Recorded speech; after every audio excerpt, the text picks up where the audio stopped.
Hi! Ako ulit si John, caregiver na runner dito sa Israel. Kumusta ang lahat?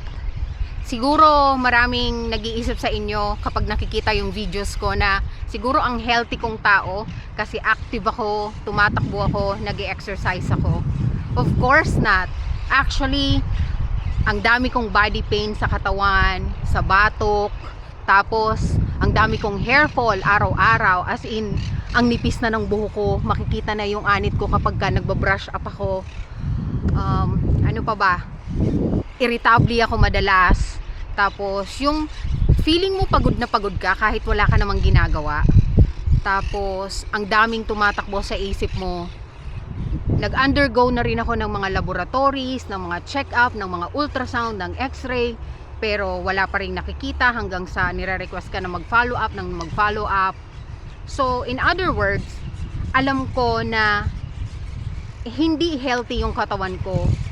And alam ko na may nararamdaman ako sa katawan pero hindi ma-identify kung bakit or ano nga ba yun. So, bakit ko nga ba ito i-share ngayon? Kasi alam ko, hindi lang ako yung nakakaramdam ng ganito.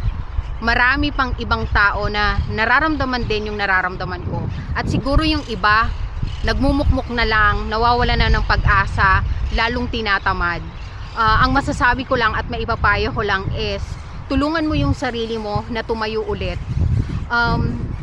Oo, pwede kang makahingi ng support system sa pamilya mo, sa mga kaibigan mo, pero at the end of the day, ikaw pa rin yung tutulong talaga sa sarili mo. Useless ang lahat ng payo sa'yo kung hindi mo tutulungan ang sarili mo na tumayo at labanan to. Alam ko hindi madali, sobrang hirap, pero kailangan mo pa rin tumayo at lumaban para din sa sarili mo.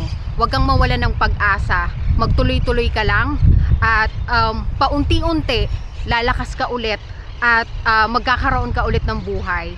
So ayun lang, sa mga taong nakakaranas din ng ganitong pakiramdam, huwag kayong susuko, padayon lang, keep going, kaya mo yan. Muli, ako ulit si John, caregiver na runner dito sa Israel. Bye!